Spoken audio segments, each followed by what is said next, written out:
Il y a des combats dans ta vie que tu ne comprends pas. Des luttes qui reviennent encore et encore, comme si quelqu'un surveillait le moindre moment de faiblesse pour frapper. Et peut-être que tu t'es déjà demandé « Pourquoi est-ce que je tombe toujours dans ce domaine ? Pourquoi ce péché me poursuit-il comme une ombre ? Pourquoi cette tentation revient-elle toujours, même quand je crois avoir vaincu ?» Écoute-moi bien. Rien de tout cela n'est un hasard. Il y a une raison spirituelle profonde. Une raison que l'on ne t'a peut-être jamais expliquée. Une raison qui dépasse ton histoire personnelle, tes émotions ou tes besoins biologiques. La tentation sexuelle n'est pas un simple jeu psychologique.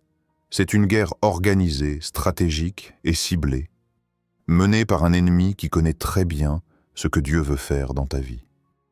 Et aujourd'hui, tu vas comprendre pourquoi cette bataille est si violente et comment y mettre fin.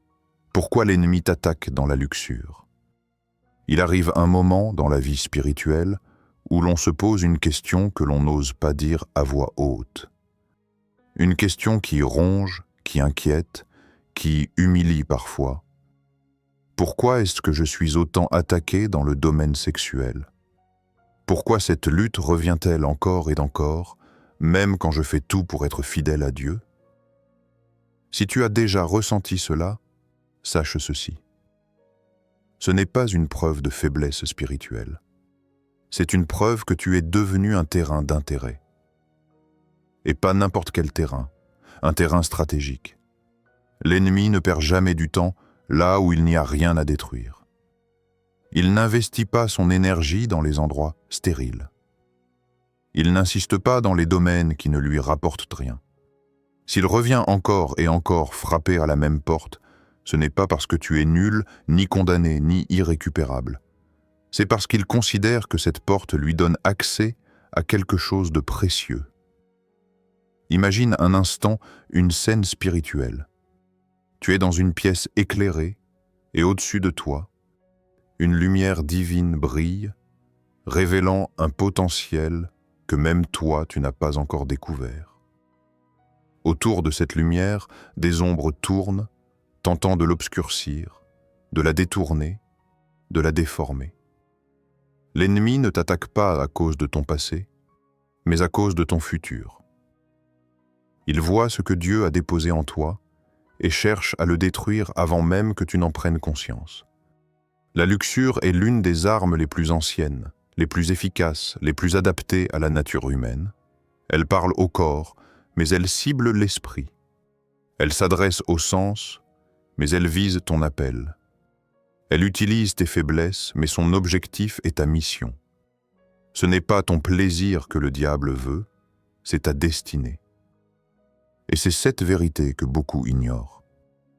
L'ennemi sait qu'il y a en toi des choses qui peuvent changer ta famille, influencer ta génération, impacter le royaume.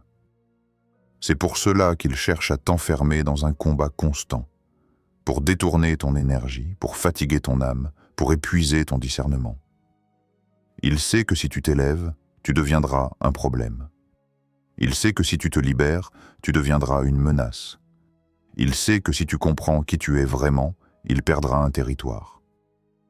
Alors il utilise la luxure, non parce qu'elle est plus forte que toi, mais parce qu'elle est subtile, répétitive, persuasive, toujours prête à revenir.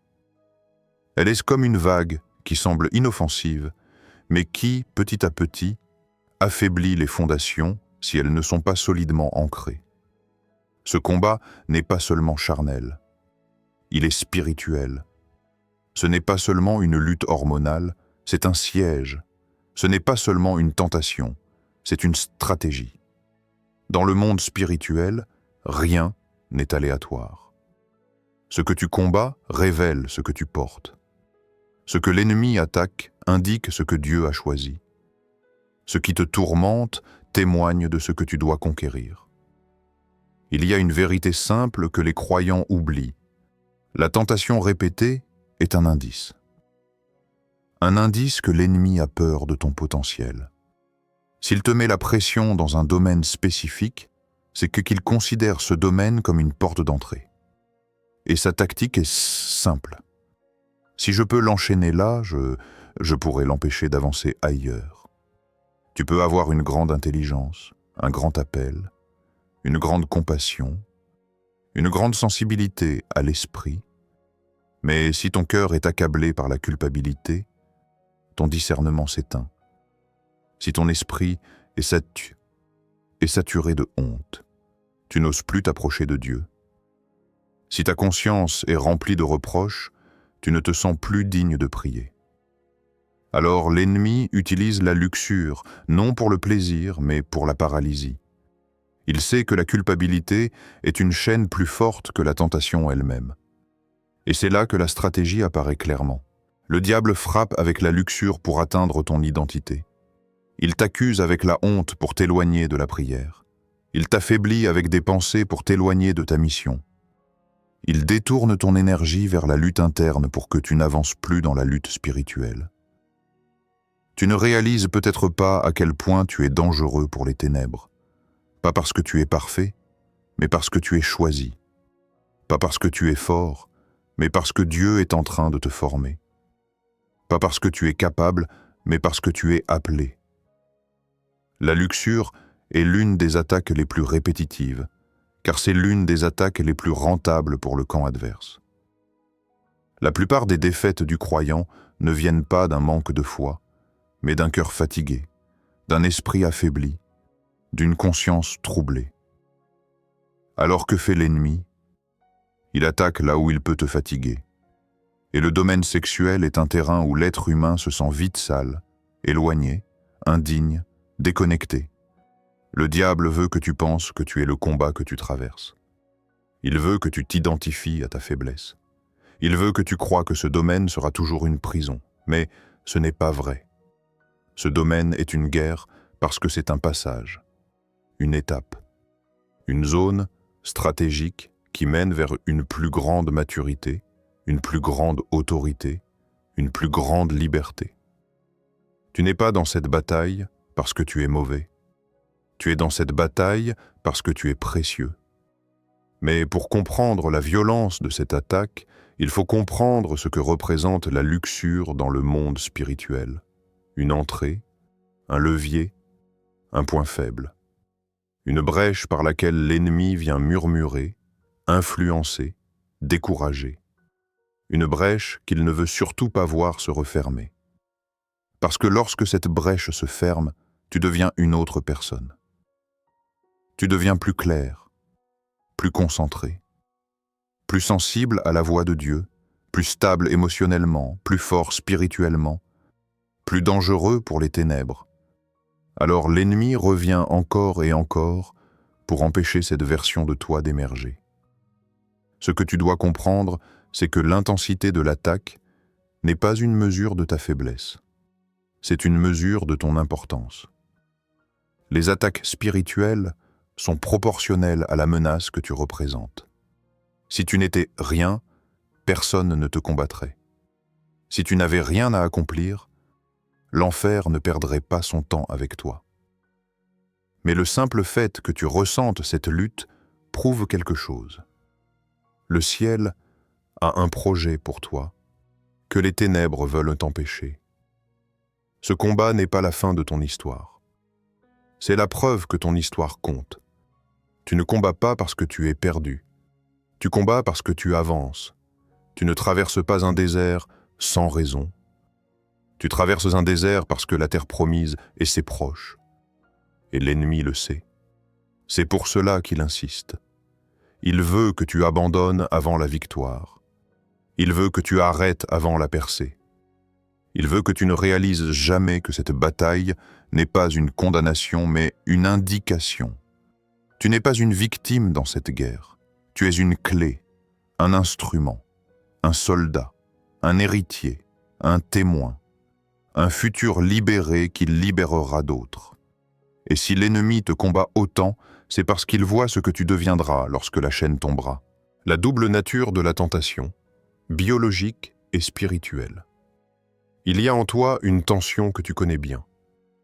Une tension intérieure que personne ne voit, mais que tu ressens dans chaque fibre de ton être. Cette lutte, tu la crois parfois mystérieuse, presque incompréhensible, Mais en réalité, elle est logique. Elle suit des lois précises, des mécanismes clairs. Elle repose sur deux réalités qui cohabitent en toi, la biologie et le spirituel, deux mondes qui s'entrelacent sans se confondre, deux dynamiques qui influencent tes choix, tes envies, tes impulsions. La tentation sexuelle n'est jamais qu'un seul phénomène.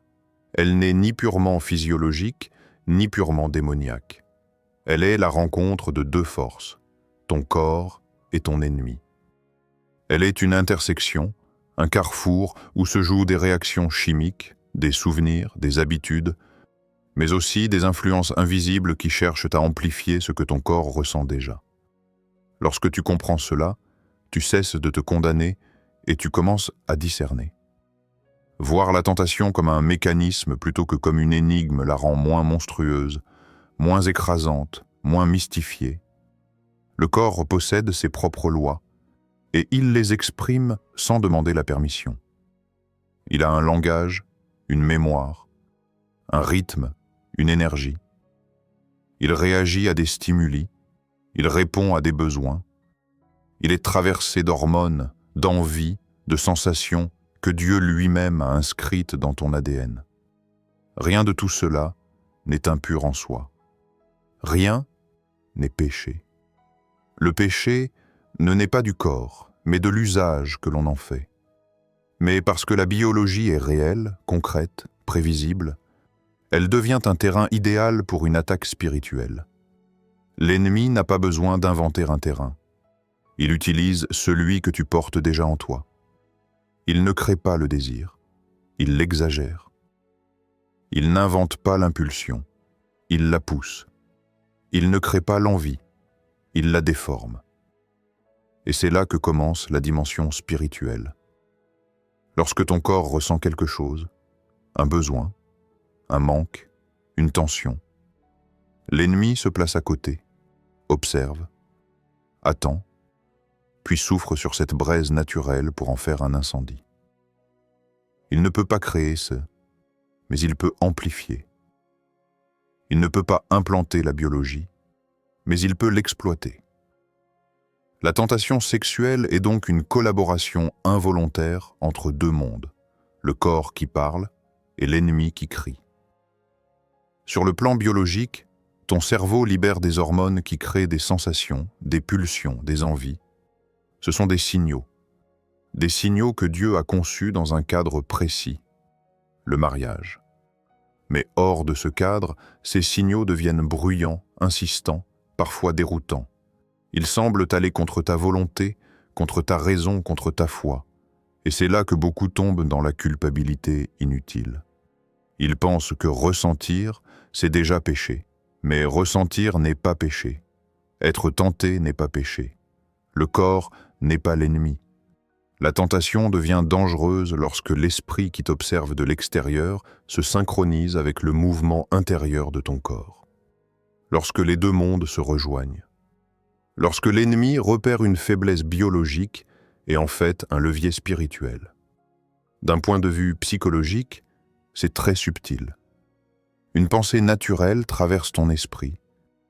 Puis l'ennemi la transforme en image. Une image se forme. L'ennemi la transforme en fantasme. Une impulsion apparaît, l'ennemi la transforme en urgence. Tu le sais d'expérience. Ce qui commence comme une pensée peut devenir un combat en quelques secondes. Cette intensité soudaine n'est pas seulement biologique. Le corps a un rythme graduel. Le diable, lui, impose un rythme brutal. Tu ressens cela.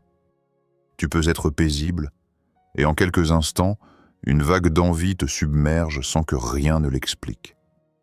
Tu te sens envahi, pris de court, comme si ton corps et ton esprit n'étaient plus alignés. Et tu te demandes, pourquoi maintenant?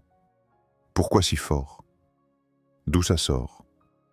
Ce d'où ça sort n'a rien de mystérieux. Il sort de toi et il sort de l'ennemi. Il est essentiel de comprendre que la biologie produit la tentation, le spirituel produit la pression. Ce sont deux réalités différentes. La tentation est un murmure. La pression est un cri. La tentation suggère. La pression exige. La tentation attire. La pression attaque. Lorsque l'ennemi voit une faiblesse biologique, fatigue, stress, hormones, solitude, vide émotionnel, il ajuste sa stratégie. Il attend le moment où ton corps est le plus vulnérable pour frapper. Cela explique pourquoi tu peux lutter davantage certains jours que d'autres. Pourquoi tu sembles fort un jour, fragile le suivant. Pourquoi la tentation n'a pas la même intensité, ni le même impact selon les moments. La dimension spirituelle n'annule pas la dimension biologique, elle la colonise. Elle prend ton terrain naturel et en fait un terrain de guerre. Beaucoup pensant que la sexualité est une simple affaire de volonté. Ils se disent « je n'ai qu'à décider d'arrêter ». Mais comment arrêter un phénomène qui touche à la fois ta chimie interne et ton atmosphère spirituelle? Comment combattre un adversaire sans comprendre son langage? La biologie parle par impulsion. Le spirituel parle par suggestion. La biologie veut satisfaire le corps. Le spirituel veut capturer l'âme. Et l'âme se retrouve entre les deux, tiraillée, confuse, partagée. C'est pour cela que tu ressens une division intérieure. Ce n'est pas une maladie, ce n'est pas un manque de foi.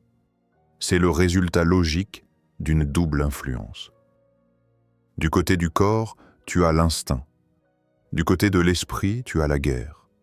Et l'âme doit décider, résister, céder, fuir, ignorer, prier. Lorsque la tentation attaque uniquement le corps, elle reste supportable. Tu peux la gérer, tu peux respirer, tu peux penser, tu peux détourner ton attention, mais lorsque l'ennemi s'en mêle, tout change. Ce qui était un désir devient une pression. Ce qui était une pensée devient un combat. Ce qui était une envie devient une crise, tu le sais. Dans ces moments-là, la tentation ne ressemble plus à une proposition. Elle ressemble à un assaut. Tu sens ton esprit s'embrouiller, ta paix s'éteindre, ta volonté être affaiblie. C'est comme si deux forces tiraient en toi dans des directions opposées et tu te demandes si tu vas tenir. Cette expérience est la preuve qu'il y a deux acteurs, toi et celui qui veut te faire croire que ce combat n'aura jamais de fin. L'une des plus grandes erreurs des croyants est de tout attribuer soit à la chair, soit au diable. La vérité est que les deux interagissent. La chair ouvre la porte. Le diable s'invite. La chair ressent. Le diable intensifie. La chair propose. Le diable impose. Pour comprendre la tentation, il faut donc comprendre ton propre corps. Savoir quand tu es vulnérable. Identifier les moments où tes émotions amplifient ton désir. Reconnaître les instants où ton esprit baisse sa garde. Car l'ennemi n'attaque jamais n'importe comment. Il attaque quand la biologie crée une occasion. Il attend le moment où tu es émotivement fragile, physiquement fatigué, mentalement dispersé, spirituellement sec. Et lorsque ces quatre facteurs se rejoignent, le combat paraît invincible. Mais il ne l'est pas. La compréhension est déjà une forme de victoire. Comprendre pourquoi tu luttes, comment tu luttes, quand tu luttes, affaiblit déjà l'oppression, parce que l'ennemi agit dans la confusion. Et lorsque tu comprends le mécanisme, la confusion se dissipe.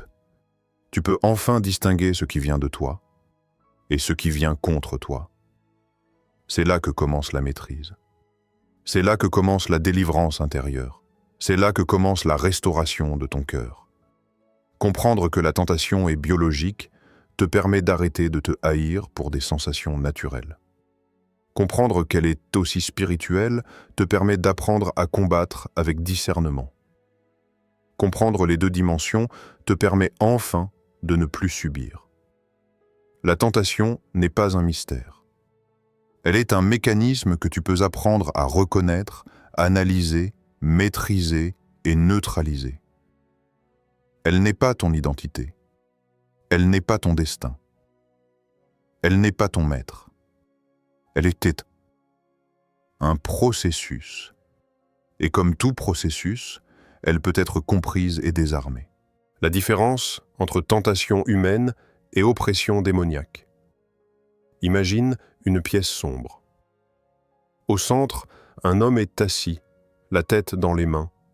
La lumière au-dessus de lui vacille comme une flamme incertaine, prête à s'éteindre. Dans son silence, quelque chose bouge. Pas un bruit, pas un souffle, mais une présence. Une tension, sourde, invisible, mais bien réelle. Ce que tu vas lire maintenant, tu l'as peut-être déjà vécu sans pouvoir mettre des mots dessus. La différence entre une tentation humaine et une oppression spirituelle n'est pas simplement une question d'intensité. C'est une question de nature, de texture, d'atmosphère. Il est temps d'ouvrir les yeux sur ce qui se passe véritablement dans les moments où tu te sens tiraillé, oppressé, envahi par des pensées que tu n'as jamais invitées. 1. La tentation humaine, un murmure naturel. La tentation humaine est comme un courant d'air. Elle passe, effleure, suggère. Elle arrive avec douceur, presque comme une proposition. Elle se glisse dans un coin de ton esprit, sans urgence, sans pression.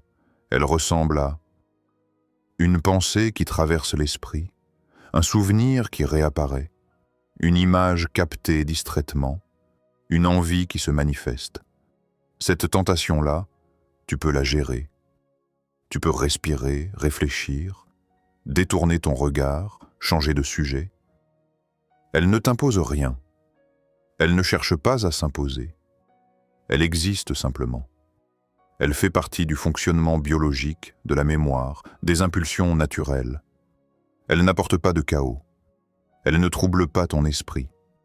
Elle ne modifie pas ton atmosphère intérieure. Elle propose. Elle n'impose pas. Et lorsque tu dis non, quelque chose en toi se sent victorieux, lucide, maître de la situation. 2. L'oppression démoniaque, un assaut organisé. Maintenant, imagine une autre scène. La pièce est la même, mais l'atmosphère change soudain. L'air devient lourd. Ton cœur bat un peu plus vite. Ton esprit s'embrouille. Les pensées se multiplient. Et ce qui était une simple tentation devient une urgence, une pression, un étau invisible qui serre ton âme. Ça, ce n'est plus humain, ce n'est plus naturel, ce n'est plus une simple envie. C'est une attaque.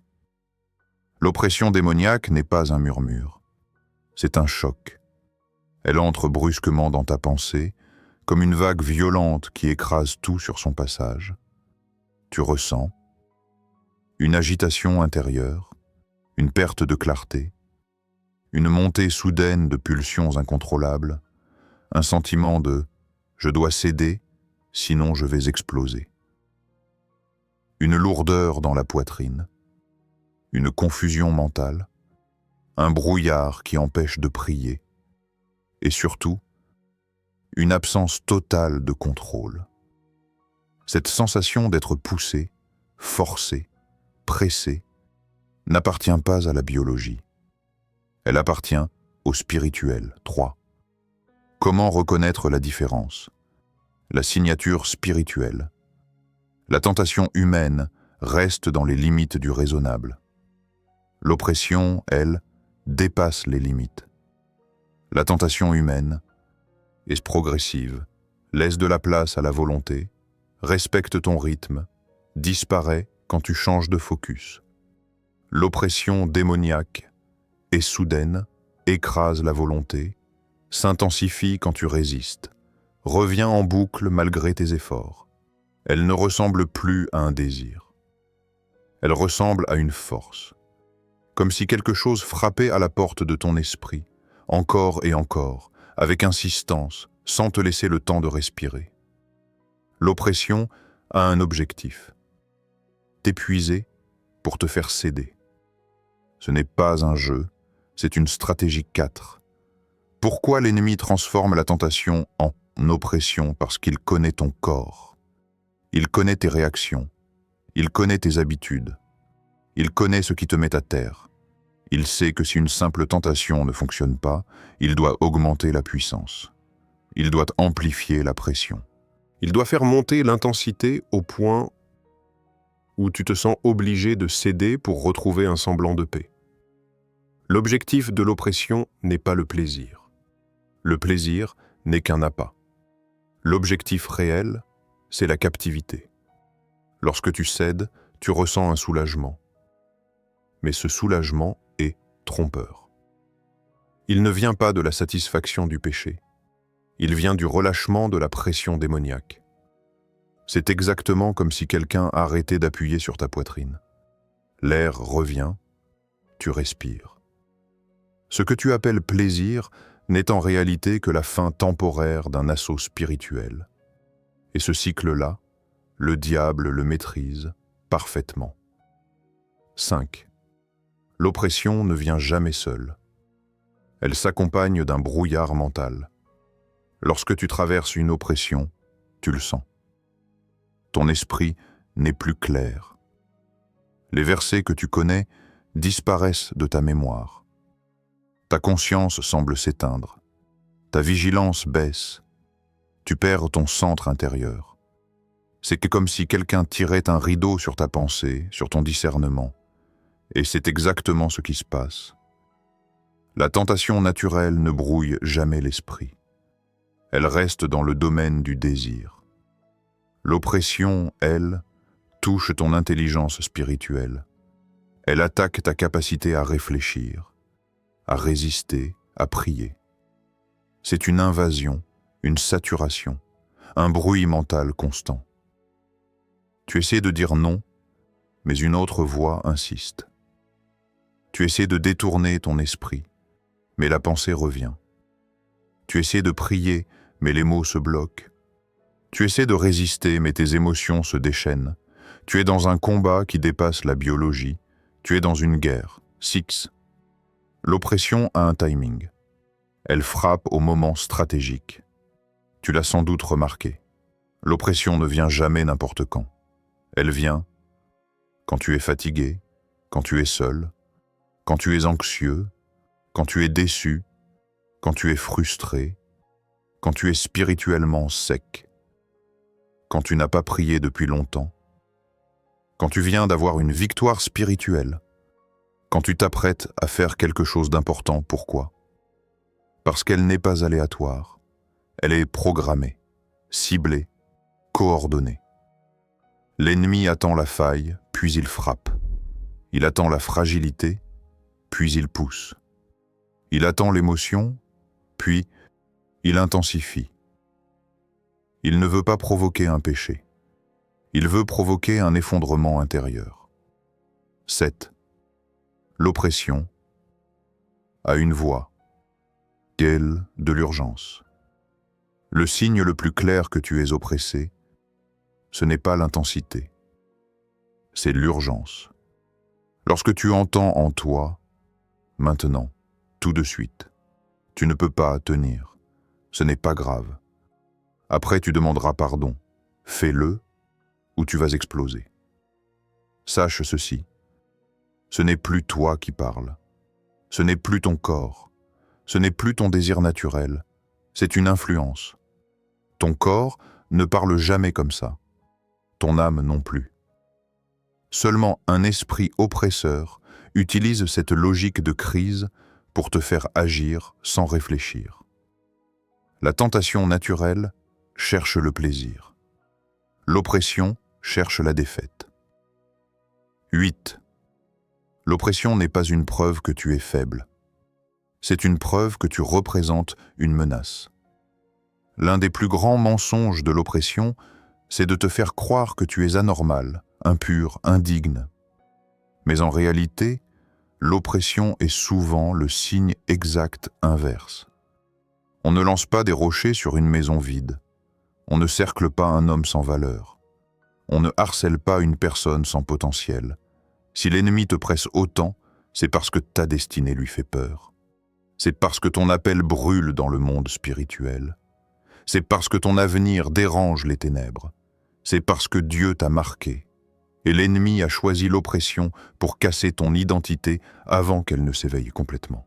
Le cycle d'esclavage est la stratégie des esprits. Pour comprendre vraiment pourquoi cette bataille semble impossible à gagner, il faut entrer dans les coulisses du combat invisible. Il faut regarder ce que l'on ne voit pas, écouter ce qui n'est pas audible, discerner ce que l'ennemi prépare en arrière-plan. La plupart des croyants ne réalisent pas une chose essentielle. Le péché sexuel n'est pas un accident isolé. C'est un cycle. Un cycle soigneusement construit, méthodiquement entretenu et spirituellement orchestré. Ce que tu crois être une chute ponctuelle est en réalité une pièce dans une machine. Une machine qui fonctionne avec précision. Une machine construite pour produire toujours la même chose, la répétition. L'ennemi n'a pas besoin que tu tombes fort. Il a besoin que tu tombes souvent. Parce qu'une chute ponctuelle se répare, mais une chute répétée crée une prison. Pour comprendre ce cycle, il faut imaginer une scène presque mécanique. Comme si l'ennemi avait un atelier, une salle de contrôle invisible dans laquelle il observe, calcule, ajuste. Ton esprit devient une carte, ton passé, un dossier, et tes émotions, des leviers. L'ennemi ne travaille pas en improvisation, il travaille en stratégie. Et cette stratégie n'est pas exécutée par un seul esprit. Elle s'exécute comme une opération coordonnée, une sorte de chaîne de production où chaque esprit sait exactement quand intervenir, comment intervenir et quel effet produire. Le but n'est pas simplement de te faire tomber, mais de t'enfermer dans un cycle où la chute devient presque automatique. 1. Le cycle d'esclavage, une boucle qui se nourrit d'elle-même. Le cycle commence toujours par la même chose, un signal. Ce signal peut être biologique, émotionnel ou circonstanciel. Mais ce premier mouvement interne, un désir, une fatigue, une frustration, devient le point d'entrée d'un processus plus vaste. Le cycle suit 4 étapes principales. Étape 1, la suggestion, un souvenir, une image, une pensée intrusive. Quelque chose de simple, presque banal, presque anodin. Une invitation mentale. Étape 2, l'intensification. La pensée devient insistante. Elle se répète, elle revient, elle s'impose. Étape 3, l'effondrement moral. L'esprit se fatigue, les émotions se mélangent, la volonté se brouille. On glisse dans un compromis mental. Étape 4, la culpabilité. Le poids tombe, le cœur se serre, la honte envahit, on promet de ne plus recommencer. Et puis, la boucle recommence, parfois quelques heures plus tard, parfois quelques jours, parfois quelques semaines, mais elle recommence. Parce qu'une fois que la boucle est active, elle s'auto-alimente. Ce cycle ne se brise pas parce qu'il continue d'être nourri.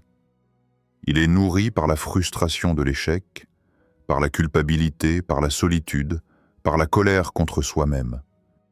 L'ennemi utilise tes propres émotions comme carburant. 2. L'armée invisible, une stratification en plusieurs esprits. Ce que beaucoup ignorent, c'est qu'il ne s'agit pas d'un seul esprit qui attaque. Il y a plusieurs esprits, chacun avec une mission précise, comme dans une chaîne d'intervention militaire. Ils n'attaquent pas de manière désordonnée, ils suivent un plan. Un plan qui ressemble à une opération stratégique.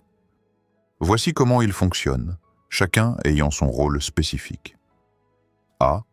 L'esprit de suggestion, le semeur d'images. Il ouvre la porte du cycle. Il travaille avec la mémoire, l'imagination, les sens. Il ne force pas, il suggère. Il utilise des souvenirs du passé, des visages, des scénarios, des images entreaperçues, des phrases entendues, des situations qui ont marqué. L'esprit de suggestion n'attaque jamais frontalement. Il murmure, il plante une graine, il attend qu'elle germe. Son rôle est d'installer l'idée. B. L'esprit de manipulation émotionnelle, celui qui amplifie. Cet esprit ne travaille pas avec des images, mais avec tes émotions. Il te connaît, il sait quoi utiliser. La solitude, l'ennui, le stress, le sentiment d'échec, la fatigue, la frustration, la peur, le rejet, l'angoisse. Il prend ce que tu ressens et il grossit tout. Comme si tu te retrouvais soudain dans une salle où chaque émotion résonne 10 fois plus fort. Son objectif est simple, te rendre émotionnellement instable afin que la tentation devienne un moyen de soulagement. C'est l'esprit de brouillard mental, celui qui obscurcit la conscience. C'est lui que tu ressens lorsque tu n'arrives plus à réfléchir clairement. Lui qui embrouille ton esprit, efface tes versets, étouffe ta conscience, te fait perdre ton discernement, t'empêche de prier, t'empêche de fuir, fait tomber ton niveau de vigilance. Le brouillard mental n'est pas un simple trouble. C'est une stratégie pour rendre ton esprit incapable de combattre. C'est lui qui te fait dire « Je sais que c'est mal, mais je n'arrive pas à penser à autre chose. » D. L'esprit d'orchestration, le manipulateur des circonstances. C'est l'un des plus subtils. Tu crois que la tentation est aléatoire. Elle ne l'est pas. Cet esprit orchestre ton environnement. Une notification qui apparaît, un message inattendu, une vidéo qui surgit, une personne qui te contacte, un moment où tu te retrouves seul en raison, une situation où tu n'es pas surveillé, un endroit où personne ne te voit. Il ne crée pas les événements, il les organise, il les synchronise, il les utilise. Son rôle est de créer le moment parfait pour que la suggestion devienne un acte. Et l'esprit de pression, celui qui écrase la volonté. C'est l'esprit que tu ressens très clairement lors d'une attaque. Lui ne suggère rien, il force. Il met une lourdeur dans la poitrine, une urgence dans l'esprit, une agitation dans le corps, une panique silencieuse, une impression que tu ne peux pas tenir. Cet esprit a une seule mission, faire exploser la digue, te faire croire que tu n'as pas d'autre choix que de céder. Il utilise ton corps contre toi. Ton souffle s'accélère, ton esprit s'agite, ton cœur bat plus vite. Ce n'est plus une tentation, c'est une invasion. F. L'esprit de culpabilité, le bourreau de l'après-chute. Une fois que tu tombes, la pression disparaît. Le silence revient, mais un autre esprit entre immédiatement en scène, la culpabilité. Cet esprit t'accuse, te juge, t'humilie, te dit que tu es indigne, que Dieu te rejette, que tu es impur, que tu ne changeras jamais, que tu es le problème. Il te fait confondre ton acte avec ton identité. Et lorsque tu crois que tu es ton péché, tu recommences. Parce qu'on ne se bat pas pour une identité qu'on a abandonnée. 3. Le cycle n'est pas seulement spirituel, il est psychologique. Ce cycle est puissant parce qu'il associe émotion, réaction, chimique, habitude, fatigue, oppression, honte, isolement. L'ennemi n'utilise pas une seule porte. Il les utilise toutes. Il te fatigue émotionnellement. Il te trouble mentalement. Il t'embrouille spirituellement. Il t'épuise moralement. Il t'enferme psychologiquement. Chaque étape est conçue pour affaiblir une partie de toi. Parce que la tentation ne cherche pas à te séduire. Elle cherche à te briser. 4. Pourquoi le cycle fonctionne? La répétition crée une habitude. À force de répéter le même processus, l'ennemi crée en toi une routine, une habitude, un réflexe, un automatisme. Ton cerveau finit par associer stress, tentation solitude, tentation ennui, tentation frustration, tentation nuit, tentation fatigue, tentation. L'ennemi transforme la tentation en mécanisme pavlovien. Tu n'as même plus besoin d'un démon pour commencer la chute. Le cerveau a été entraîné. L'oppression commence à te pousser, mais l'habitude termine le travail. 5. Le but final. Créer un croyant prisonnier de lui-même. L'objectif réel n'est pas la chute. Ce n'est pas l'acte. Ce n'est même pas la tentation. C'est de créer un croyant qui a honte, qui ne prie plus, qui doute de sa valeur, qui perd sa confiance, qui s'éloigne de Dieu, qui s'isole, qui se condamne, qui abandonne son appel. Un croyant en guerre contre lui-même n'a plus suffisamment de force pour combattre l'ennemi. Et c'est exactement ce que la stratégie vise. Ton appel, la guerre et la tactique de libération. Il arrive un moment dans la vie d'un croyant où le combat cesse d'être une simple lutte personnelle et devient une révélation. Un moment où tu comprends que tu ne combats pas seulement pour toi. Que ce qui se joue dans ton âme dépasse ton histoire, dépasse ton passé, dépasse ta propre faiblesse. Que l'enjeu n'est pas uniquement ta pureté, mais ton appel. Que le véritable objectif de l'ennemi n'est pas de te faire tomber, mais de t'empêcher d'avancer. C'est ici que commence la transformation, là où le croyant cesse de se voir comme une victime du combat et commence à se voir comme un soldat en formation. Il y a une phrase que tu dois comprendre profondément. Si l'enfer t'attaque avec violence, c'est parce que le ciel a déposé quelque chose de précieux en toi. Rien n'est gratuit. Rien n'est aléatoire, rien n'est proportionné au hasard. Les ténèbres ne luttent jamais contre un futur vide.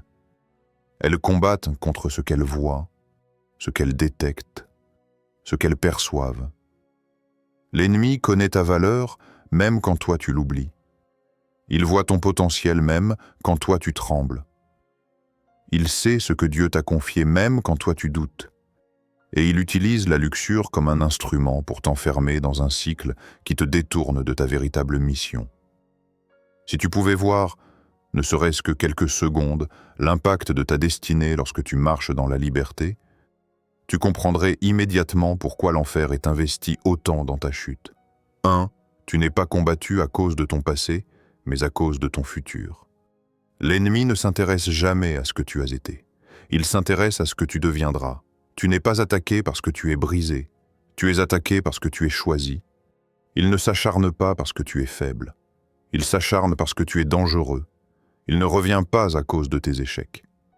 Il revient à cause de ton appel. Lorsque Dieu dépose quelque chose d'important dans une vie, une onction, une mission, une parole, un ministère, une influence, l'enfer réagit. Ce n'est pas ce que tu fais qui dérange l'ennemi, c'est ce que tu feras quand tu seras libéré. Il voit l'homme ou la femme que tu vas devenir. Il voit les âmes que tu vas toucher. Il voit les chaînes que tu vas briser. Il voit les portes que tu vas ouvrir. Il voit les ténèbres que tu vas renverser. Alors il essaie de t'arrêter tant que tu es encore fragile. 2. La pureté est liée à ton autorité spirituelle. L'ennemi ne veut pas seulement souiller ton cœur. Il veut affaiblir ton autorité. Parce que ce que beaucoup ne comprennent pas, c'est que la pureté n'est pas seulement morale. Elle est spirituelle. Elle est stratégique. Elle est fonctionnelle. Une vie en ordre n'est pas une vie parfaite. C'est une vie alignée. Et un croyant aligné est un croyant dangereux.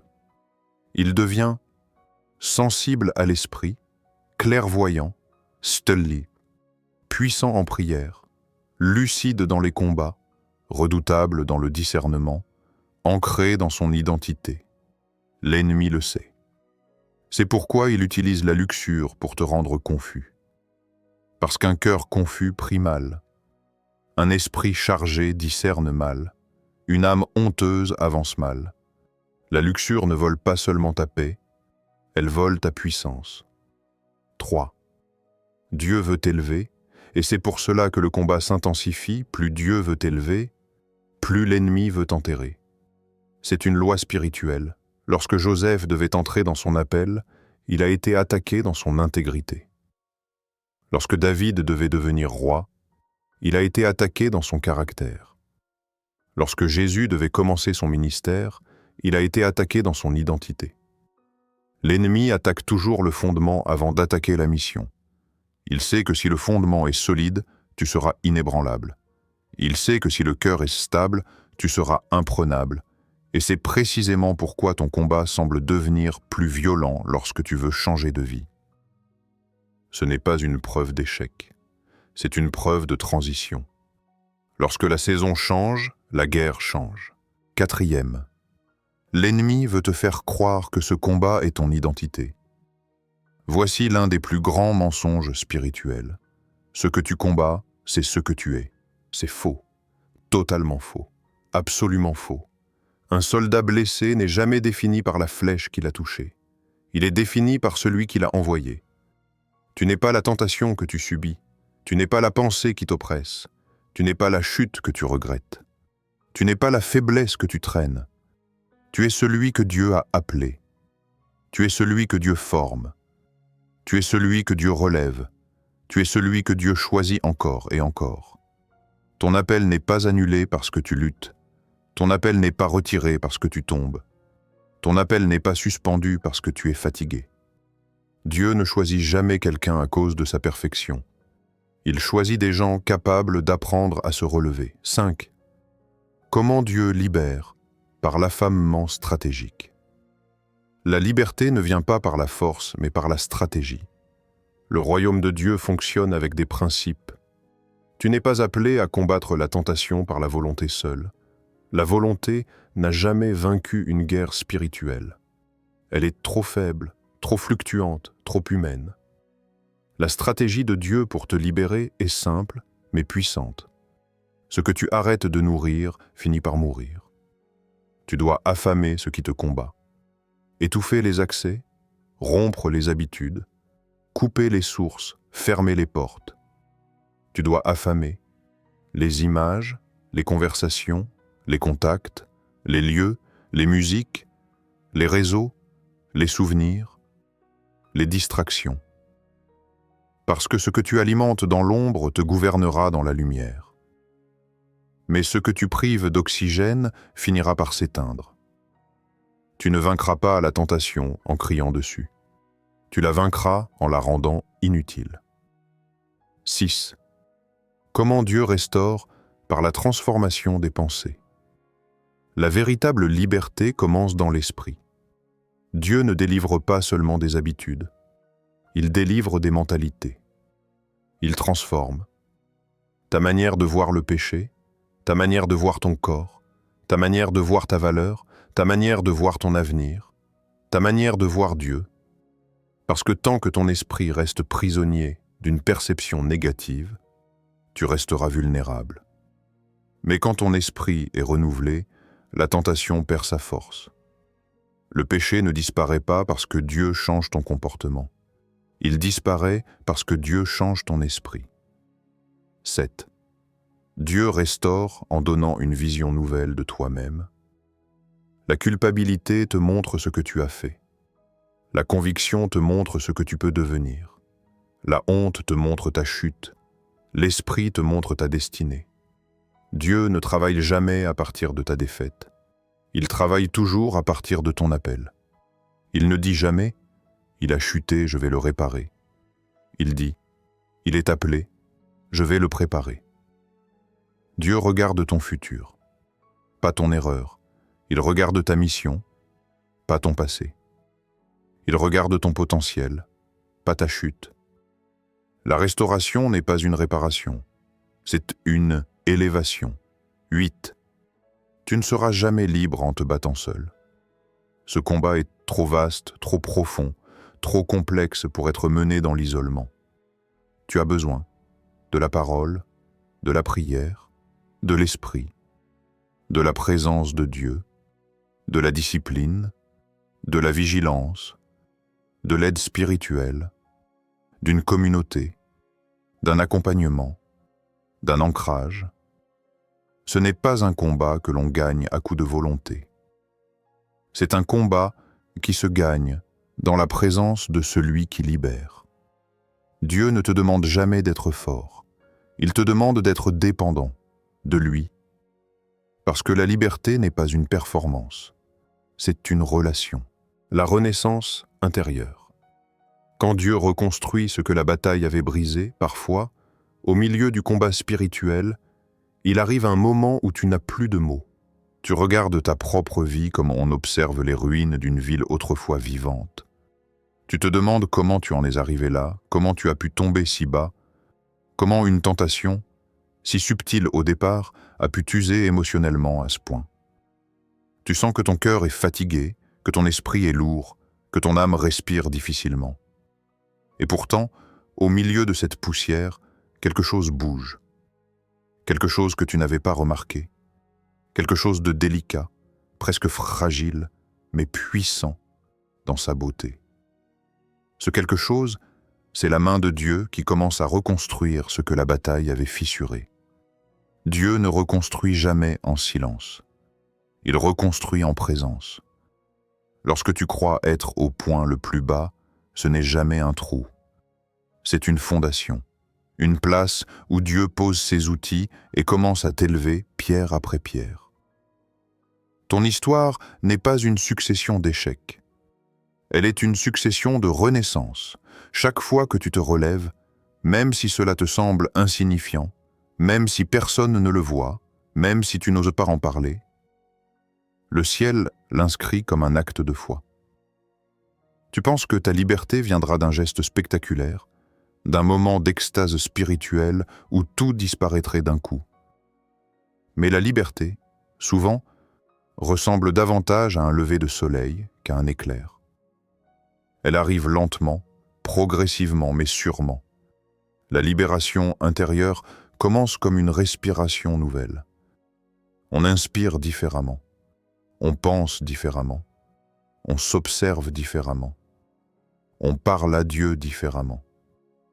Tu n'es pas en train de t'effondrer, tu es en train de changer. Ce que l'ennemi voulait utiliser pour te détruire, Dieu est en train de s'en servir pour te façonner. Chaque lutte produit une compréhension que tu n'avais pas. Chaque chute produit une humilité que tu ne possédais pas. Chaque combat produit une force intérieure que tu ne connaissais pas. La guerre n'est pas venue pour t'éteindre.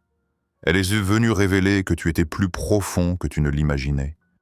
Il existe en toi un espace que la tentation n'a jamais pu toucher. Un espace intact, immuable, solide. Cet espace, c'est l'identité que Dieu a déposée en toi avant même ta naissance. Ce que tu combats ne définit pas cet espace. Ce que tu ressens ne modifie pas cet espace. Ce que tu as fait ne détruit jamais cet espace. C'est cet espace que Dieu rejoint lorsque tu te tournes vers lui. Même brisé, même tremblant, même honteux. Il ne vient pas vers toi pour te punir de ton impureté. Il vient pour te rappeler ta nature. Il vient pour te rappeler que ce que tu penses être une poussière est en réalité une semence. Dieu ne travaille jamais dans l'urgence. Il travaille dans la profondeur. Il prend le temps de défaire les nœuds que tu ne comprenais pas. Il prend le temps de te guérir là où tu t'étais habitué à saigner. Il prend le temps de t'expliquer ce que tu avais mal compris. Il prend le temps d'enlever les couches de mensonges que tu avais acceptées comme des vérités. Tu croyais te connaître, mais tu te voyais à travers les cicatrices. Dieu te voit à travers ton origine. Il ne te regarde pas comme quelqu'un qui essaie d'être meilleur. Il te regarde comme quelqu'un qui a été conçu pour porter sa lumière. Il ne te regarde pas comme quelqu'un qui lutte contre sa faiblesse. Il te regarde comme quelqu'un qui possède un appel plus grand que sa lutte. Il ne te regarde pas comme une personne fragile. Il te regarde comme un guerrier en entraînement. La tentation a essayé de te convaincre que tu étais brisé. Dieu est en train de te montrer que tu étais en formation. Il y a dans ta vie une zone que tu as toujours considérée comme ton point faible. Ce domaine où tu tombes, ce domaine où tu pleures, ce domaine où tu as honte, ce domaine où tu n'oses même plus prier. Et pourtant, c'est souvent exactement dans ce domaine que Dieu veut manifester sa puissance. Là où tu te sens le plus fragile, il veut bâtir ta plus grande force. Là où tu te sens le plus perdu, il veut tracer ton chemin. Là où tu te sens le plus indigne, il veut te montrer sa grâce. Les ténèbres te disent « Vois ce que tu as fait ». Dieu dit « Vois ce que tu vas devenir ». La reconstruction intérieure est une œuvre délicate. Elle passe par des prises de conscience, des moments de vérité, des révélations intérieures. Elle passe par des renoncements, des pardons, des ruptures, des guérisons lentes mais profondes. Elle passe par des instants où tu te retrouves face à toi-même, non pas pour te juger, mais pour comprendre. Comprendre que tu n'as jamais été une erreur. Comprendre que ta vie n'a jamais été une succession d'échecs. Comprendre que ta valeur n'a jamais diminué. Comprendre que Dieu n'a jamais cessé de te vouloir près de lui. Lorsque Dieu restaure une personne, il ne restaure pas seulement le comportement. Il restaure la perception. Il restaure le regard intérieur. Il restaure l'identité. Il t'apprend à te voir comme il te voit. Et lorsque ton regard s'aligne avec le sien, la tentation perd de son pouvoir. La luxure te faisait croire que tu étais esclave. La vérité te rappelle que tu es héritier. Un héritier peut tomber, trébucher, s'éloigner, mais il reste héritier. Dieu ne te libère pas en te forçant à devenir pur. Il te libère en t'enseignant que tu es déjà à lui. Et lorsque cette vérité descend dans ton cœur, la honte s'efface, la peur disparaît, la dépendance se brise, et quelque chose de nouveau commence. Ta renaissance intérieure n'est pas un événement spectaculaire. Elle est un mouvement, un souffle, une transformation qui s'étire dans le temps. Un processus divin. Dieu ne reconstruit jamais à partir de la poussière du péché. Il reconstruit à partir de la lumière qu'il a déposée en toi. Il éteint les voix qui te condamnent. Il apaise les émotions qui t'accablaient. Il renverse les mécanismes qui te piégeaient. Il fait taire les mensonges qui t'empoisonnaient. Et il ouvre en toi un espace où tu peux respirer à nouveau. Ce que tu vis n'est pas la fin. C'est le commencement de quelque chose qui va surprendre même les parties de toi que tu croyais perdues. Dieu ne restaure jamais à l'identique. Il restaure en mieux, il restaure en profond, il restaure en vrai, il restaure en solide. Il ne remet pas les briques comme elles étaient. Il bâtit une forteresse là où il n'y avait qu'une cabane fissurée. Il ne colle pas les morceaux. Il crée un cœur nouveau, une sensibilité nouvelle, une paix nouvelle. Tu ne redeviendras pas la personne que tu étais avant la chute. Tu deviendras quelqu'un que la tentation ne pourra plus détruire. Tu deviendras quelqu'un qui n'a plus peur de son passé. Tu deviendras quelqu'un qui ne cache plus ses cicatrices, parce qu'elles deviendront des témoignages. Tu crois te reconstruire, mais en réalité, c'est Dieu qui te recrée. La parole qui relève, quand Dieu parle au cœur brisé et réveille le guerrier endormi. Il existe un moment dans chaque vie où les mots des hommes ne suffisent plus, où aucun conseil, aucune explication, aucune logique ne parvient à apaiser la tempête intérieure. Ce moment où l'âme ne cherche plus une réponse, elle cherche une voix. Pas n'importe laquelle, la voix de celui qui l'a créée. Ce que la bataille a détruit, ce que la tentation a troublé, ce que la culpabilité a paralysé, ce que la honte a déformé, rien de tout cela ne peut survivre quand Dieu parle. Parce que sa parole n'est pas un simple son, elle est un souffle, elle est un feu, elle est une lumière qui traverse les zones que tu n'oses même plus regarder. Lorsque Dieu parle au cœur brisé, une chose se produit que les ténèbres ne peuvent ni imiter, ni empêcher, ni étouffer. L'âme se redresse, sans force, sans effort, sans mérite, simplement parce qu'elle reconnaît la voix de son Créateur. C'est dans cet espace invisible, cet espace sacré, que quelque chose commence. La restauration par la parole.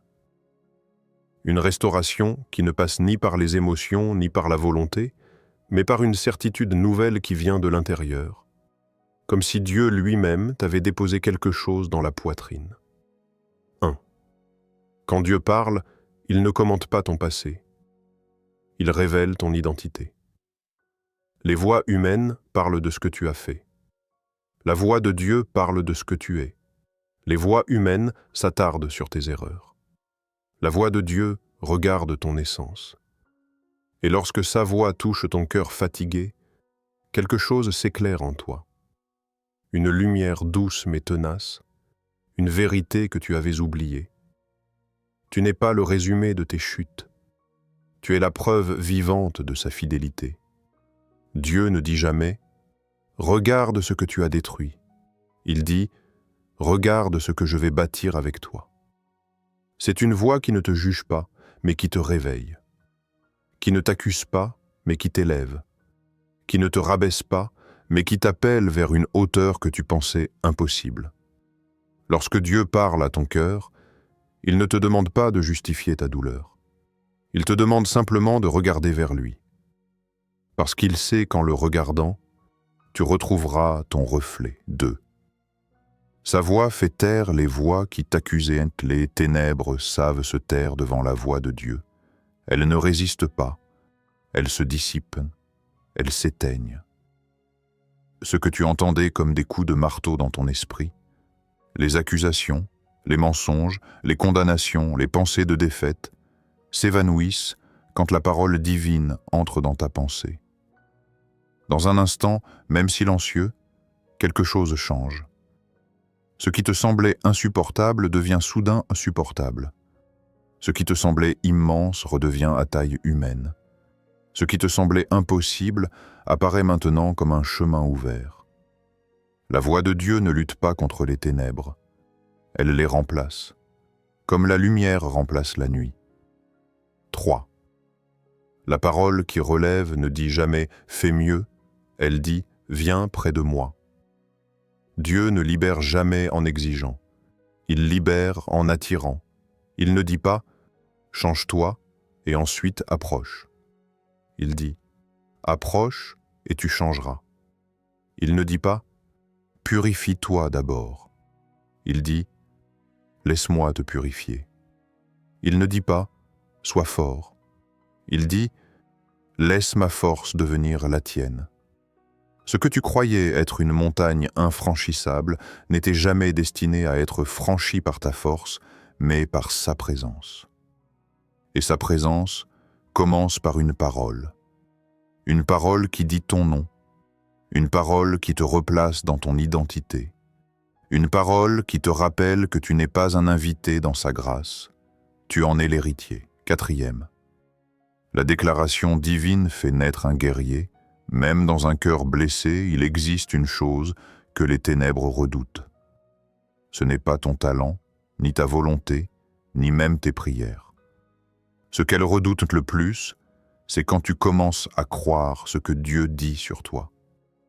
Parce qu'un croyant qui croit Dieu devient ingouvernable par la peur, indestructible par la honte, intouchable par le mensonge, inarrêtable dans sa mission. Lorsque Dieu déclare sur toi « tu es libre », la tentation perd son droit. Lorsqu'il dit « tu es à moi », les chaînes se fissurent. Lorsqu'il dit « tu seras restauré », même ta douleur commence à se réorganiser autour de cette vérité.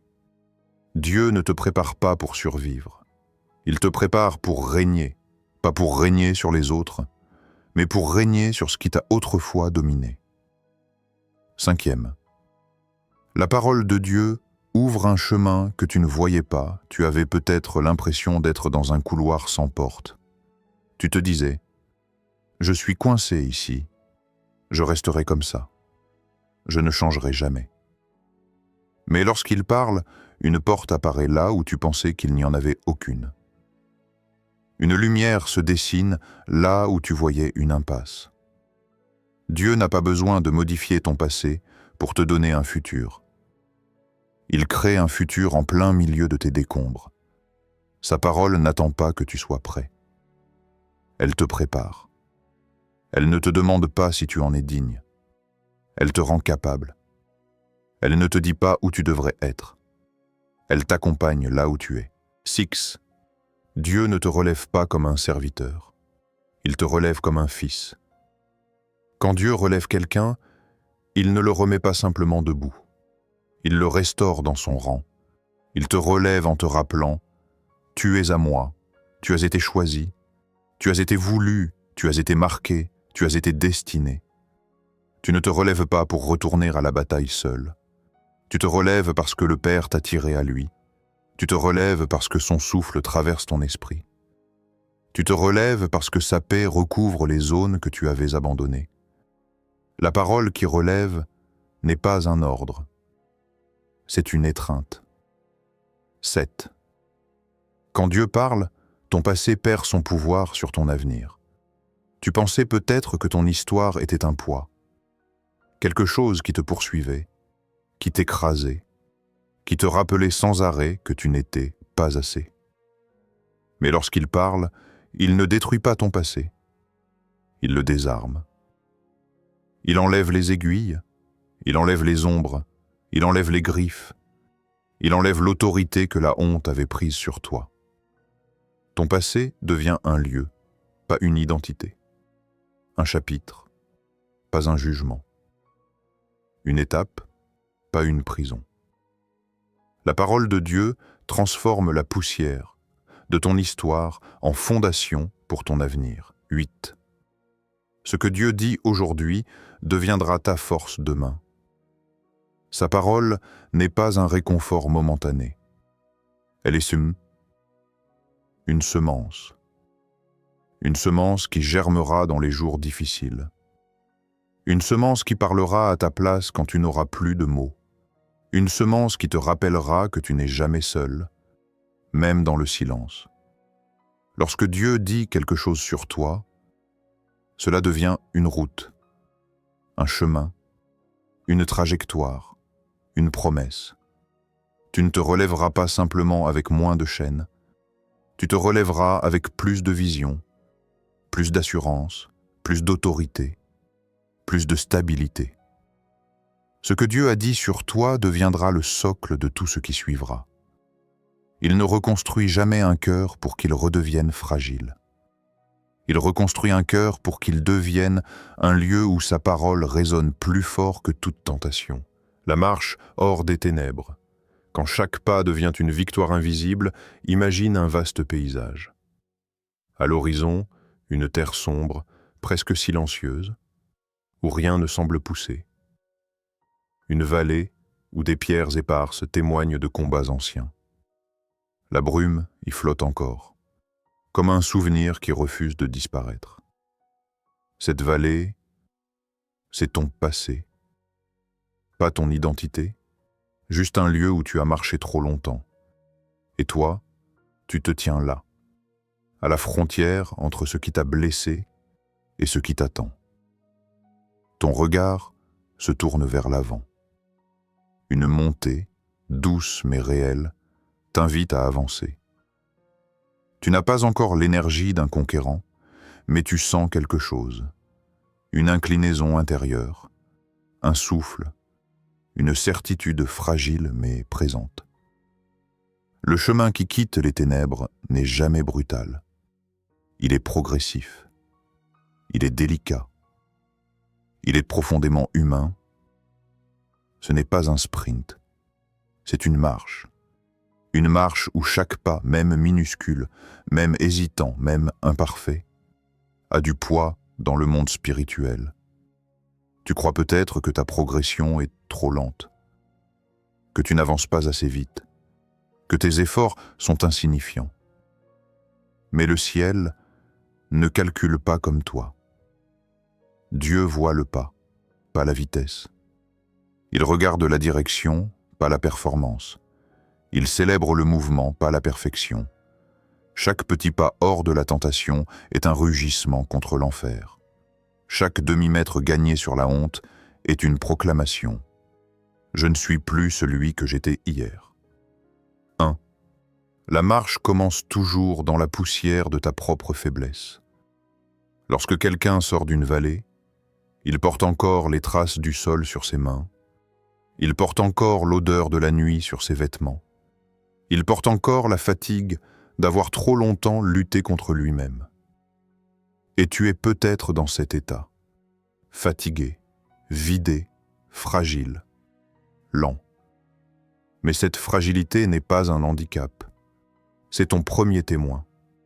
Elle prouve que tu as survécu. Elle prouve que tu es encore debout. Elle prouve que tu n'as pas abandonné. Personne ne sort d'un combat immaculé. On sort avec des marques, mais ces marques témoignent. Elles disent que la vallée n'a pas eu le dernier mot. Elles disent que la tentation n'a pas gagné.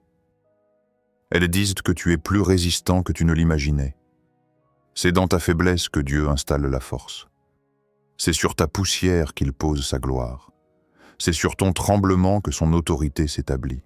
2. Dieu marche avec toi, même quand tu n'as plus les mots. Le plus beau dans cette marche, ce n'est pas ton mouvement. C'est le fait que tu n'es pas seul. Tu crois peut-être que Dieu t'attend au sommet. Mais non, il marche à tes côtés.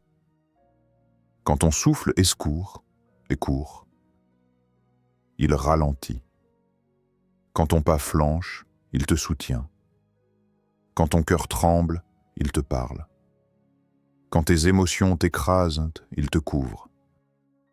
Dieu n'est pas un coach sur une montagne qui te crie « Allez, encore un effort ». Il est le compagnon silencieux qui te murmure « Je suis avec toi, continue ». Il ne t'observe pas de loin, il t'accompagne de près. Il ne te juge pas de haut, il te porte de bas. Il ne te pousse pas par derrière, il t'ouvre la marche. Et ce simple fait change tout. Tu n'es plus un fugitif de ton passé. Tu es un pèlerin du royaume. 3, le chemin de sortie n'est pas droit. Il serpente, il tourne, il surprend. La guérison n'est jamais linéaire. Un jour, tu te sens fort, solide, lumineux. Le lendemain, tu as l'impression de reculer. Un jour, tu gagnes une altitude. Le lendemain, tu retombes dans un souvenir, une pensée, une émotion. Et pourtant, ce mouvement irrégulier ne signifie pas échec. Il signifie humanité. Dieu n'exige jamais de toi une ligne droite.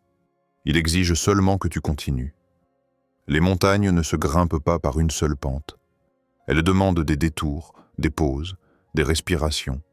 Et ton âme, elle aussi, suit un tracé irrégulier. Ce n'est pas un signe de faiblesse, c'est un signe de croissance. La sortie du péché n'est pas un ascenseur.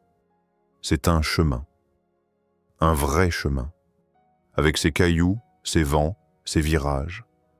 Un chemin où tu apprends, où tu te découvres, où tu te réapprends. Un chemin où Dieu façonne ta maturité, ton intelligence spirituelle, ta résistance intérieure. 4.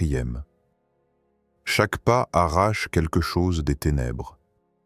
Tu ne t'en rends peut-être pas compte, mais chaque mouvement en avant produit un impact dans l'invisible.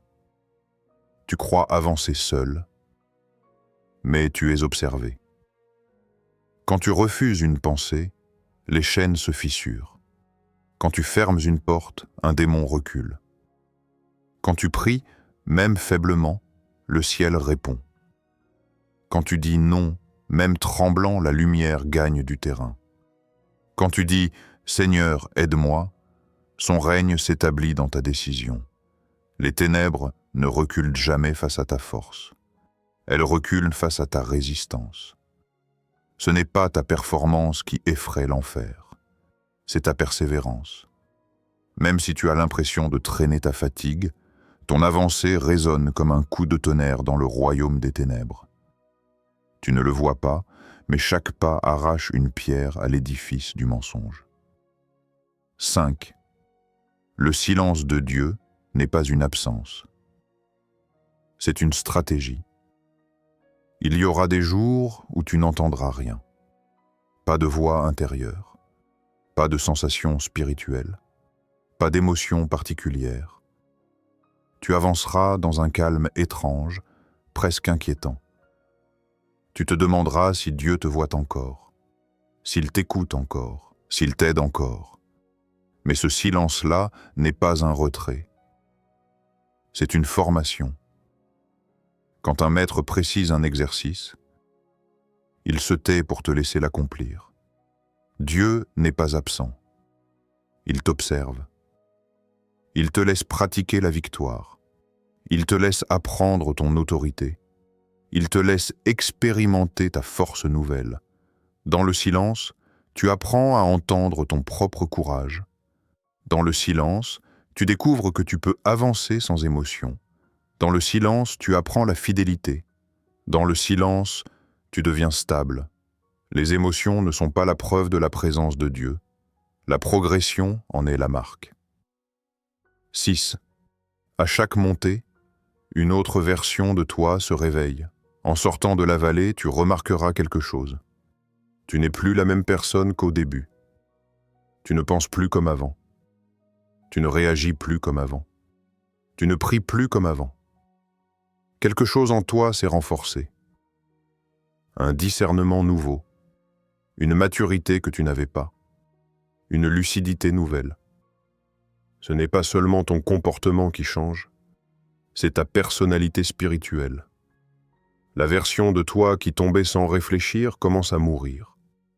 La version de toi qui se battait seule commence à disparaître. La version de toi qui se jugeait violemment commence à s'éteindre. Une nouvelle version de toi commence à émerger, pas parfaite, mais stable, ancrée, structurée. C'est comme si Dieu sculptait ta vie à mesure que tu avances. Chaque pas enlève une ancienne couche, chaque pas ajoute une nouvelle solidité, chaque pas réécrit une partie de ton histoire. 7. Le sommet n'est pas un lieu, c'est un état intérieur. Tu penses peut-être qu'un jour, tu te réveilleras, libre tout d'un coup. Mais la liberté n'est pas seulement un événement, c'est un état intérieur.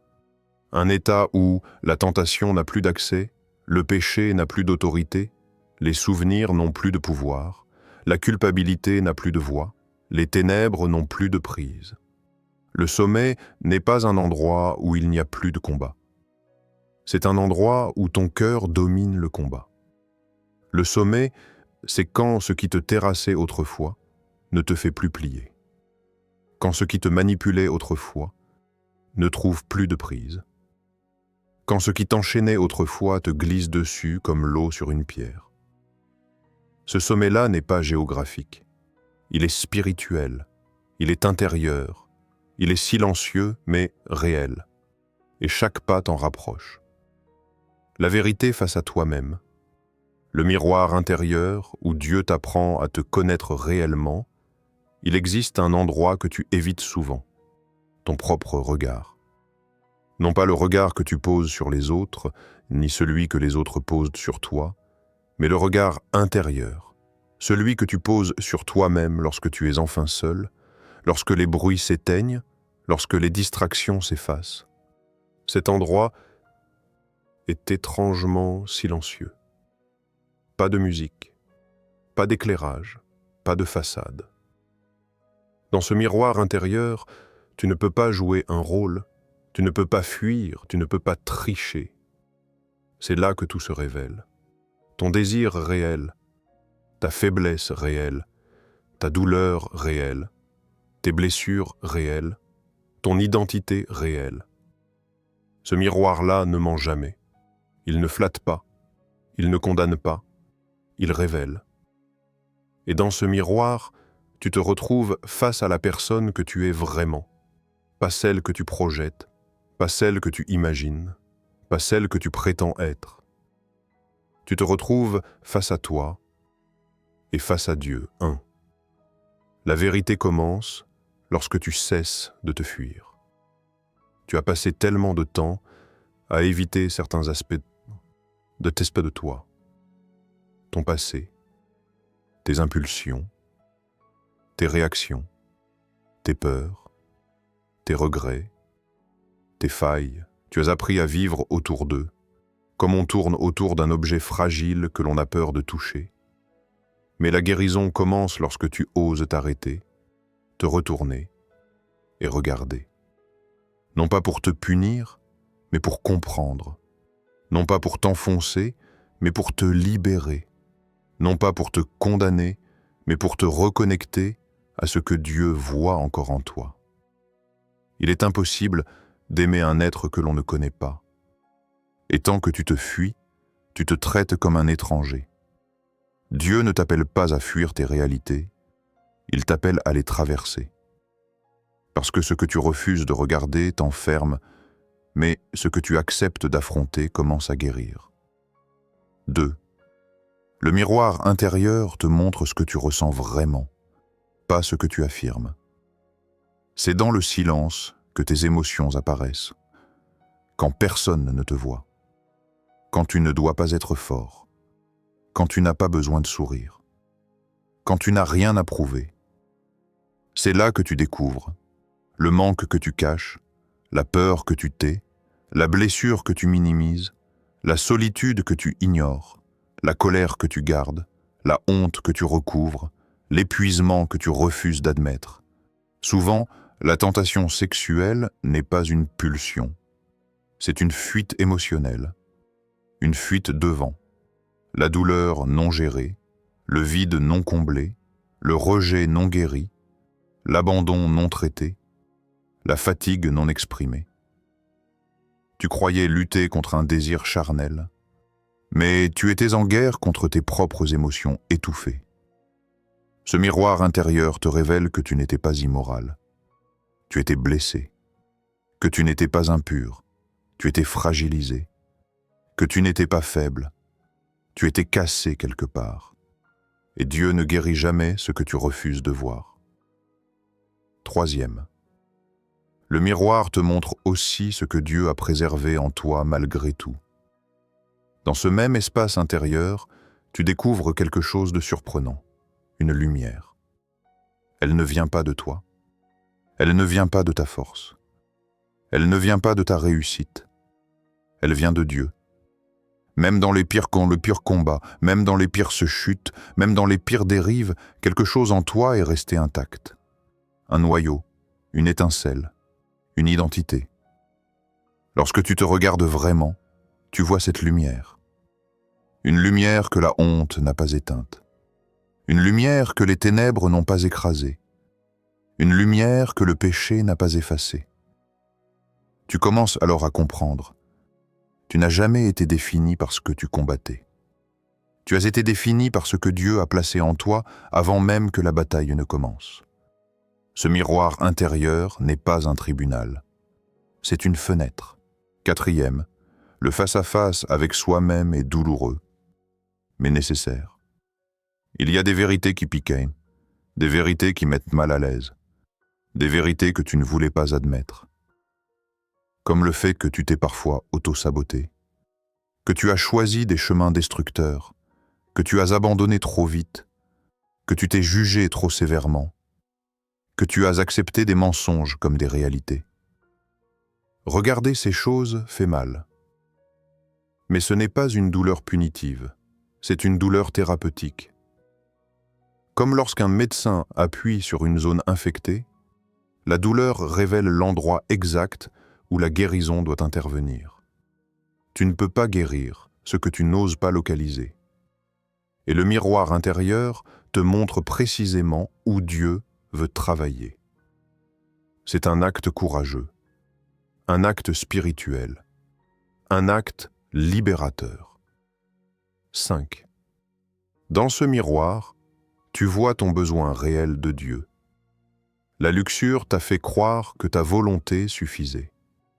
que ton effort pouvait régler le problème, que ta discipline allait tout changer. Mais lorsque tu te regardes en vérité, tu comprends enfin. Tu n'avais pas besoin de plus d'efforts.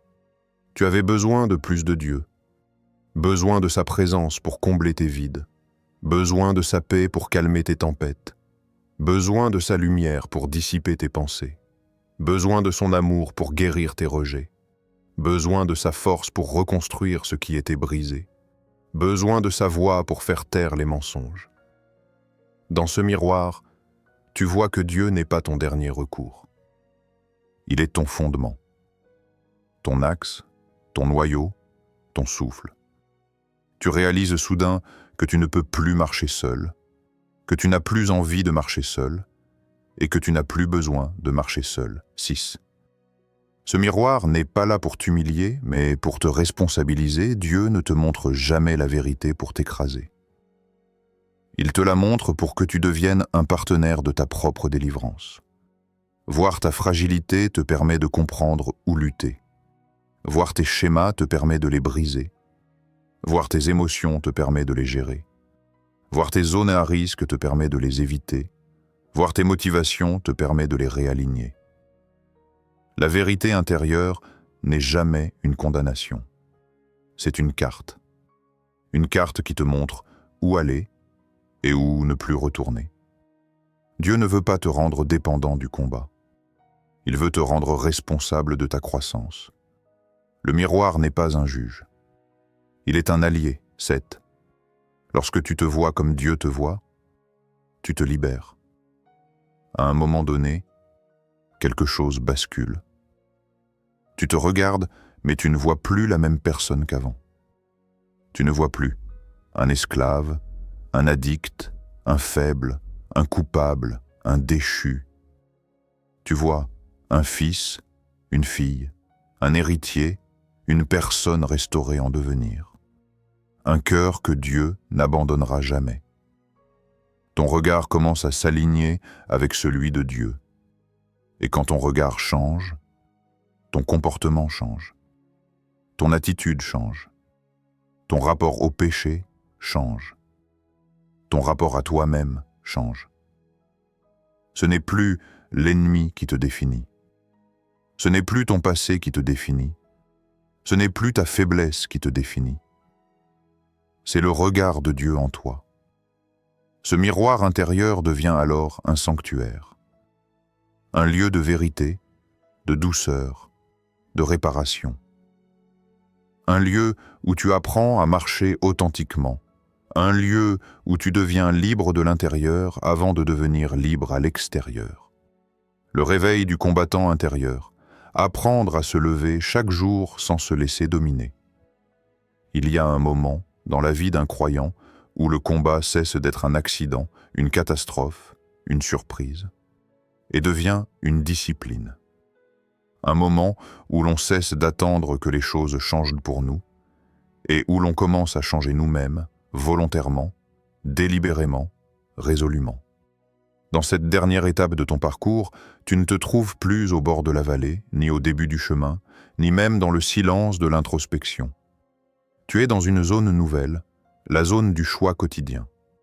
Celle où tu apprends la constance. Celle où tu découvres que la liberté n'est pas seulement un état, c'est un style de vie, une posture intérieure, un entraînement spirituel, un réveil du combattant intérieur qui dormait en toi.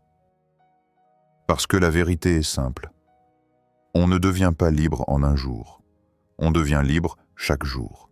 Tu dois apprendre à sanctifier ton réveil, à parler à Dieu avant même de parler au monde, à respirer sa paix avant de respirer tes peurs, à orienter ton cœur avant que tes émotions ne le prennent en otage. Le soldat ne se prépare pas en pleine bataille, il se prépare avant que la bataille ne commence. 2. Le combattant intérieur ne se nourrit pas de sensations, mais de décisions. Tu dois comprendre quelque chose de fondamental. Le monde spirituel ne répond pas à tes émotions. Il répond à tes décisions. L'émotion veut dire « je n'en ai pas envie ». La décision dit « je le ferai quand même ». L'émotion dit « je suis fatigué ». La décision dit « je me lève quand même ». L'émotion cherche la facilité. La décision construit la maturité. Si tu veux devenir un combattant spirituel, tu dois commencer à te nourrir non pas de motivation, mais de discipline. Une discipline douce, mais réelle. Pas violente, pas dure, pas écrasante, mais constante. Le guerrier ne gagne pas parce qu'il est inspiré. Il gagne parce qu'il est cohérent. 3. Reconstruire des habitudes protectrices. Ton armure quotidienne. Chaque jour, tu dois mettre en place ce que j'appelle l'armure des habitudes protectrices. Pas des règles religieuses, des protections spirituelles. Ce sont les habitudes qui t'entourent comme des murs, t'élèvent comme des piliers, te stabilisent comme des fondations. Des habitudes qui rendent plus difficile l'accès des ténèbres à ton âme. Ces habitudes ressemblent à lire même un seul verset, mais tous les jours. Parler à Dieu même 2 minutes, mais sincèrement.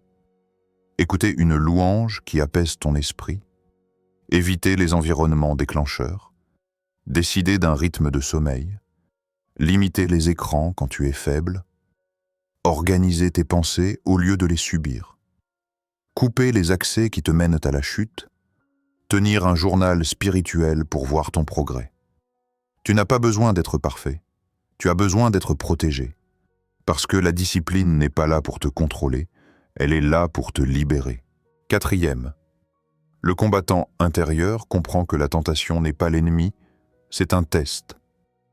La tentation n'est pas un monstre qui te poursuit, c'est un révélateur. Elle révèle là où tu es encore fragile, là où tu dois te renforcer, là où Dieu veut travailler, là où l'ennemi essaye de s'agripper, là où tu manques encore de stabilité, là où un schéma du passé veut revenir. Un combattant n'a pas peur du test. Il l'utilise. Quand la tentation se manifeste, le croyant immature panique. Le croyant en croissance observe. Le croyant mature réagit intelligemment. Le combattant intérieur ne dit pas « Pourquoi cela m'arrive encore ?» Il dit « Qu'est-ce que cela révèle ? Et comment je peux progresser ici ?» Tu n'es pas en train d'échouer. Tu es en train d'apprendre où Dieu te forme. 5. La victoire quotidienne se joue sur les micro-choix. On croit souvent que la liberté se gagne dans de grandes décisions héroïques. Mais non. La liberté se gagne dans les petites décisions. Répétez. La véritable force ne se voit pas dans les grands gestes, mais dans tes micro-choix de chaque jour. Fermer une page, bloquer une notification, poser ton téléphone, sortir marcher 5 minutes, refuser une seconde pensée, changer de pièce, envoyer un message d'aide, prier même une phrase, choisir de respirer, choisir de ne pas retourner en arrière. Chaque micro-choix est un combat gagné. Chaque micro-choix renforce ton identité. Chaque micro-choix forme ton esprit à résister automatiquement. Chaque micro-choix construit un réflexe spirituel. Tu ne deviens pas libre par miracle. Tu deviens libre par formation quotidienne. 6. Le soldat spirituel accepte que certains jours seront difficiles, sans se condamner. Il existe des jours où la lutte sera intense, des jours où ton esprit sera brouillé, des jours où tes émotions seront lourdes, des jours où la tentation semblera presque invincible. Le combattant intérieur n'a pas peur de ces jours. Il les anticipe, il les prévoit, il les accepte. Il sait que les jours difficiles ne sont pas la preuve de son échec. Ils sont la preuve qu'il a encore une âme vivante, sensible, humaine. La condamnation n'est pas une arme spirituelle de Dieu. C'est un piège de l'ennemi. Le soldat spirituel dit « Ce jour est sombre, mais ce jour n'est qu'un jour. Il ne définit pas ma semaine. Il ne définit pas ma vie. Il ne définit pas mon identité. » Le combattant ne cherche pas la perfection, il cherche la constance. 7.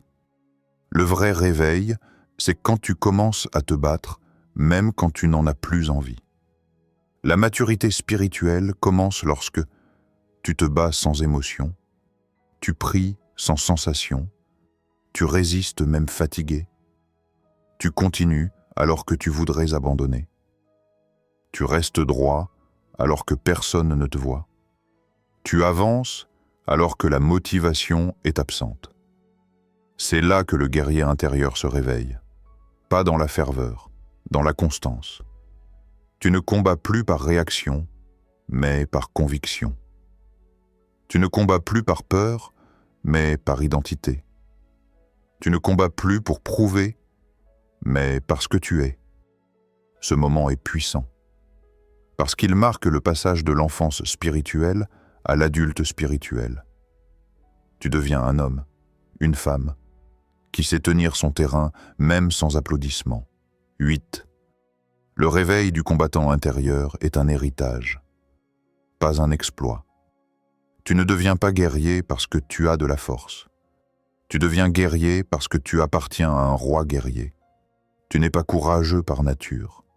Tu es courageux parce que l'Esprit de Dieu t'habite. Tu n'es pas indestructible par talent. Tu es indestructible parce que le ciel t'a marqué. Tu n'es pas stable par ton passé. Tu es stable par ton identité nouvelle.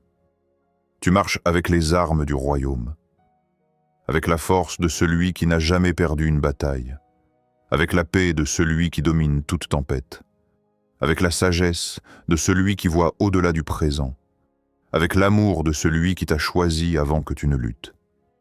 Ce que tu deviens n'est pas un exploit personnel, c'est un héritage spirituel. Tu ne réveilles pas ton combattant intérieur. Dieu le réveille en toi. Tu es arrivé jusqu'ici, et cela, ce n'est pas un hasard. Ce n'est pas un simple moment devant une vidéo. C'est une rencontre.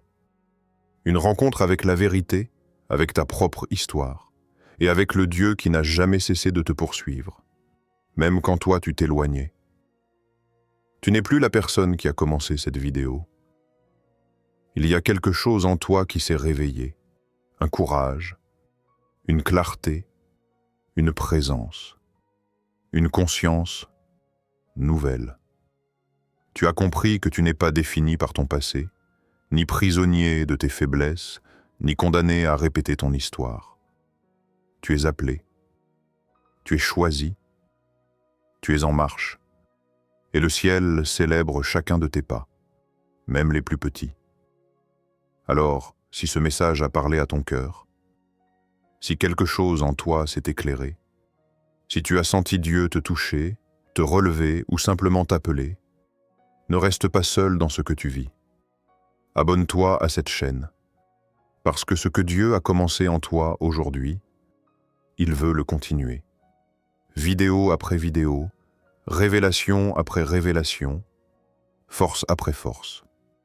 Like la vidéo non pas pour flatter un algorithme, mais pour dire « Ce message m'a touché.